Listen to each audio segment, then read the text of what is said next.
फक्त 5 दिवसाचा पाऊस. इमानदारी राहिलीच नाही रे कोणामध्ये. इमानदारीने कोण कामच करायला नको म्हणते. इमानदारी तर आपल्या महाराजांच्या काळात होती. जे मित्रांनो, आता रात्रीचे 11:30 वाजलेत आणि मी ना आता ब्लॉगिंगला स्टार्ट केलंय. म्हणजे आपली मॉर्निंग ड्युटी होती, त्याच्यानंतर मी झोपलो आणि अचानक मी ब्लॉग स्टार्ट करायला घेतले होते. 4-5 वाजता नाही का बाहेर जायचं होतं, पण कॅमेराला काहीतरी प्रॉब्लेम आला. भाई माय फुल फाटली होती. म्हणजे नाही का, मला वाटलं फोन खराब झालाय आता, म्हणजे लय विषय होणार आहे आता काहीतरी. ते वन प्लसचा मोबाईल आहे, त्याच्यावर असं एक ती लाईन येते ना, त्या टाईप मध्ये जरा आली होती. पण मी नंतर काय जास्त त्याला कॅमेराला युज नाही केला. तर असंच टाइमपास करत बसलो होतो आणि नंतर एक 4-5 तासांनी mobile switch off on switch off कर, चालू कर, बंद कर, असं रिबूट कर करून करून तर नंतर ऑटोमॅटिक चालू झालं कॅमेरा. पण आता माझी फुल फाटलेली. कारण भाई आता एकदा असं झाले म्हणले, आणखी कुठं कुठं काय काय होईल सांगता येत नाही. आधीच बजेट लई कॉल म्हटलेलं आहे. तर असू द्या, ठीक आहे. आता संध्याकाळचे 11 वाजलेत आणि तर कसं काय मंडळी, तुमच्याकडे कसा पाऊस आहे नक्की कमेंट मध्ये सांगा. कारण ऑलमोस्ट हा पाऊस ना सगळीकडे आहे. पण आमचे बीडचे काही मित्र वगैरे ना, ते म्हणले गावाकडे काय पाऊस नाहीये. मला वाटते तिकडे ना परतीचा पाऊस जातो आणि आपल्याकडे जो येतो ना, तो पहिल्यांदा मुंबई, मग लोणावळा वगैरे करत पुण्याकडे असा पाऊस असतो. आणि भरपूर काही नुकसान झाले. आपल्या पश्चिम महाराष्ट्रात असं एक पण ठिकाण नसेल, एक पण भाग नसेल, एक गाव नसेल जिथं हा पाऊस नाहीये. जवळपास 16-16, 20-20 तास पाऊस कंटिन्यू चालू आहे. आणि ते पण भरपूर जोराने. तुम्ही बघत न्यूज ऐकत असाल, मिसिंग लिंक ज्याच्यावर 2 दिवसापूर्वी पाऊस पडला तिथं खड्डे जाणवले. तर फडणवीस साहेब म्हणतात की आपण ते ड्युरेबिलिटी चेक करत होतो रोडची, आणि आता डायरेक्ट बोगदा, जो मिसिंग लिंकचा बोगदा आहे त्या तोच कोसळला डायरेक्ट खाली एक. म्हणजे आता कोणती ड्युरेबिलिटी चेक करत होते काय माहिती. बरं झालं माणसं बिनसं नाही मिली. तर असो, पावसाने बरंच काही काही जणांचं, सगळ्यांचं काम दाखवून दिलं आपल्याला, सरकारचं वगैरे किती नियोजनबद्ध पद्धतीने कामं करतात ते. तर चालू आहे असं सगळीकडे न्यूज ऐकू येतात. ते सेफ राहा, मला एवढंच सांगायचं आहे नाही का. बाहेर पडू नका, जास्त काही इमर्जन्सी असेल तर बाहेर पडा. आपली याच्यात आता आळंदीची आपली काय म्हणता येईल, आपलं हे वारीचे पण दिवस आहे. तर 8-9 ला वारी निघणार होती आळंदीवरून ज्ञानेश्वर माऊलींची. पण आता मुख्यमंत्र्यांनी स्वतः सांगितलंय की बाबा तिकडे जाऊन गर्दी करू नका. जे आपले वारकरी संप्रदायातले जे लोक आहे, तर तुम्ही डायरेक्ट पुण्यात या. पुण्यातल्या सगळ्या शाळांना आठवडाभर सुट्टी दिली आहे. त्याचं रिझन तेच आहे की तिथं सगळ्यांची राहण्याची सोय केली आहे. कारण इंद्रायणीनं दिल्या ना, एवढा पूर आलाय ना, इतिहासात कधीच असं झालं नव्हतं. म्हणजे ह्याच्यावर आपण विचार केला पाहिजे, वेगळ्या पद्धतीने विचार केला पाहिजे की आपण निसर्गाचा किती ऱ्हास करत चाललोय. आणि हे पाणी फक्त पावसाचं आहे, जागेवर पडलेलं आहे. त्याला कोणत्याही डॅमचा एक ड्रम सुद्धा डॅम मधून आलेलं नाहीये. हे फक्त पाऊस पडतोय ना, हे 4-5 दिवस कंटिन्यू ह्याचं पाणी आहे.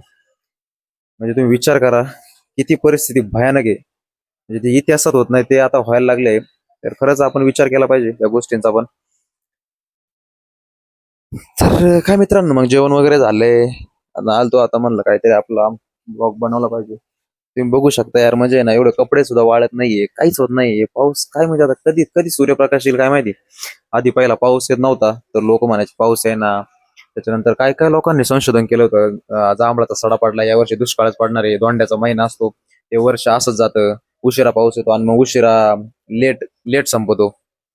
कुठे गेले ते लोक, मला तर बघायचे यार ते लोक. म्हणजे खरं त्यांच्यामुळे झाले बरं काही. ते म्हणले येणार नाही येणार नाही ना, असा आलाय की आता बाबा जा म्हणते, जा बंद हो, थोडा दिवस बंद हो. तर अशी परिस्थिती आहे. आणि सगळ्यांचं तेच आहे. म्हणजे माणसाची मानसिक दृष्टीच ती असते की कोणती गोष्ट अति झाली की ती नको असते. प्रमाणात असेल तरच ती गोष्ट सगळं योग्य असते. तर असो, काळजी घ्या, बाहेर जास्त पडू नका, पाणी वगैरे उकळून प्या, फिल्टरचं पाणी प्या. कारण आजकाल एवढं दूषित पाणी वगैरे येते नाही का. म्हणजे एकंदरीत स्वतःची काळजी घ्या. कारण बाहेर परिस्थिती खूप बेताची आहे. फिरायला वगैरे मुळशी ठिकाणी अति आता चला मित्र निघाले, जाऊ नका. रस्ते खचता येते, दरड कोसळतीये, कधी कोणता प्रसंग तुम्हाला सांगून येणार नाहीये. ठीक आहे, जागा करतोय तुमचा एक भाऊ म्हणून, तुमचा कुटुंबातला एक व्यक्ती म्हणून. नंतर जा ना बाबा, 1-2 महिन्याने, 2 महिन्याने जा. पूर्ण पाऊस जेव्हा सगळं रिलायबल होईल, ते जिकडला म्हणजे एकदा कसं पाऊस नंतर नंतर थोडा कमी होतो आणि एका लेवलनी पडतो. आता याचं रौद्र रूप असते एकदम, हत्तीचा पाऊस वगैरे पुढच्या महिन्यात नाही का. अशी सगळी परिस्थिती आहे. बघू शकता तिकडे 3-4 पोरं आहे. आणि काय विषय झाला माहिती का, की एवढं पाणी येतंय ना तिकडं, अख्खं सगळं जे नाली आहे ते सगळे चॉकअप झालेत. ते काढतात जवळपास, ते आहे ना 2-3 तास झालेत काढतात ते. तरी कॉन्ट्रॅक्टरने दिला असेल बाबा काम, थोडंफार पैसे देऊन नाही का, करतात येते म्हणजे नाही का, 2-3 तास झाले करतात ते. भाई म्हणजे जर 3-4 दिवसातच जर ही परिस्थिती असेल, 3-4 दिवसाच्या पावसाच्या पाण्याने जर हे असे नाल्या लॉक होत असतील, चॉकअप होत असतील, तर मग काय परिस्थिती आहे यार, म्हणजे आपल्या महाराष्ट्राची किती भयानक वास्तव आहे. म्हणजे तुम्ही एक विचार करा, की फक्त 5 दिवसाचा पाऊस, इमानदारी राहिलीच नाही रे कोणामध्ये. इमानदारीने कोण कामच करायला नको म्हणते. इमानदारी तर आपल्या महाराजांच्या काळात होती, की जे गड किल्ले एवढा पाऊस ऊन वारा सगळे झेलून पण आज हाय तसे उभे. आणि आपला काल परवा बांधलेला पूल पण 10 जागी गळतोय. काय बजेट तेच आहे, पैसे तेच आहे. त्या काळी तर सिमेंट वगैरे पण एवढं स्ट्रॉंग नव्हतं काही. तर त्या काळी माणसाच्या कामात निष्ठा आणि इमानदारी होती, ते कुठेतरी आता दिसत नाही आपल्याला. बोलायला तर खूप आहे, आपण जवळपास असा 1-2-3-4-5 तास असं बोलू शकतो, प्रत्येक विषय एक एक विषय घेतला तर. कुठे न्यायला काय माहिती महाराष्ट्र, ते आलतं ना एकदा, कुठे नेऊन ठेवलाय महाराष्ट्र माझा काय माहिती. तर चला आता रात्रीचे 11:30 पावणे 12 झालेत, आणि आपला व्हिडिओ बनवायचा राहिला होता, म्हणून म्हटलं काहीतरी तुम्हाला आपल्या व्हिडिओच्या थ्रू नॉलेजेबल थिंग्स द्यावा. तर आज आपली मॉर्निंग ड्युटी होती, आणि नंतर येऊन असा असा प्रॉब्लेम झाला जरा कॅमेरा, त्याच्यामुळे ब्लॉगिंग काही केलं नाही. तर भेटूया नेक्स्ट ब्लॉग मध्ये. ठीक आहे, तर असंच प्रेम राहू द्या.